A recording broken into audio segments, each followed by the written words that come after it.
Hello grandma TV స్వాగతం. అందరూ ఎలా ఉన్నారు? ఈరోజు నేను చెప్పే రెసిపీ సింపుల్గా అయిపోయింది. వంకాయలు, లేత వంకాయలు ఒక అరకిలో తీసుకున్నాను.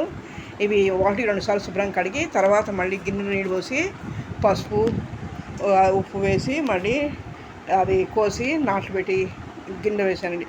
అది దేని మూల అంటే వంకాయలు కంటకండి. ఇవి ఇలాగా కోసుకుని తర్వాత కూర కారంతో అండి చాలా కమ్మగా బాగుంటుంది. పిల్లల నుంచి పెద్ద వరకు లైక్ చేస్తారు. ఈ కూర కారం వేసి ఒక స్పూను శనగపిండి వేసానండి.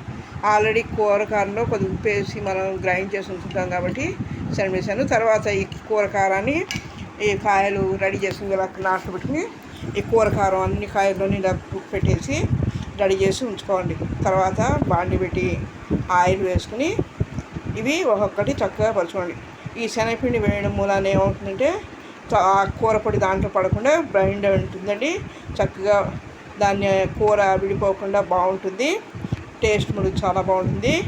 ఈ మొత్తాన్ని కాయలు పడిన తర్వాత కొద్దిగా ఉప్పు వేసుకుంటే సరిపోతుంది. ఆల్రెడీ మనం కొద్దిగా వేసి పడతాం కాబట్టి కొద్దిగా వేసుకుంటే సరిపోతుందండి.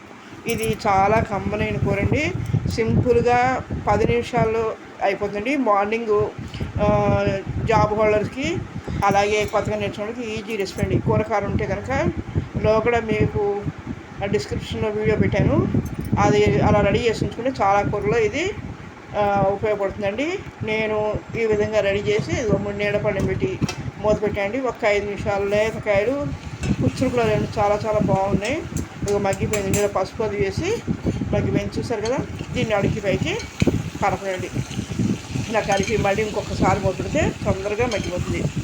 మీరు నేను చెప్పేవన్నీ కూడా జాబ్ హోల్డర్స్కి, కొత్తగా నేర్చుకోవడానికి, బ్యాచిలర్స్కి ఉపయోగపడండి. దూరాన్ని ఉంటారు ఉద్యోగరీత్యా ఆడపిల్లలు కానీ మొబైల్ వాళ్ళు ఏదైనా చేసుకోవాలంటే ఇలా సింపుల్గా అయిపోయిందండి. మీరు కూరగాయలు రెడీగా ఉంచుకుని చాలా కూరలోకి ఇది యూజ్ అవుతుంది. చూసారు కదా ఇలా ఉడికిపోతుంది. ఒక 5 నిమిషాలు దాన్ని మగ్గని చేసి మనం బౌల్లో తీసుకోండి. వేడి మీద చాలా చాలా బాగుంటుంది. కాయలుగా ఎందుకంటే మసాలాలు అవి చాలామంది పడదు. వాళ్ళకి అదేంటి గ్యాస్ స్టవ్లో ఉన్న వాళ్ళకి మసాలాలు అవి పడవు. అలాంటి వాళ్ళకి ఈ కూర చాలా బాగుంటుంది. వెల్లుల్లి లేదు కాబట్టి ఉపవాసాలప్పుడు ఏదైనా పూజలు చేసుకున్నప్పుడు కూడా ఈ రకంగా వండుకోవచ్చు. దీంట్లో మసాలాలు ఏమి ఉండవు. ఉల్లిపాయలు, వెల్లుల్లి, అల్లం, పచ్చిమిర్చి అలా ఇది ఏమి ఉండవు కాబట్టి ఈ రకంగా కూడా చేసుకుంటే టేస్ట్ చాలా బాగుంటుంది, కమ్మగా ఉంటుంది. మీరు కూడా ఒకసారి ట్రై చేయండి. ఈ కూర పిల్లల నుంచి పెద్దల వరకు చాలా నచ్చుతుంది. అసలు మొత్తం కూర ఒకళ్ళే తింటారండి, అంత టేస్టీగా ఉంటుంది. అది ఒక అరకిలో ఇద్దరికి కూడా సరిపోదు, అంత టేస్ట్ చాలా బాగుంటుంది. ఇది మీరు లైక్ చేయండి, షేర్ చేయండి, సబ్స్క్రైబ్ చేయండి. ఇలాగా కూర అంతా అయిన తర్వాత సర్వింగ్ బౌల్ తీసుకుని కొత్తిమీర వేసి గార్నిష్ చేసేయండి. మీ ఫ్రెండ్స్కి, మీ నేబర్స్కి షేర్ చేయండి. Okay, thank you.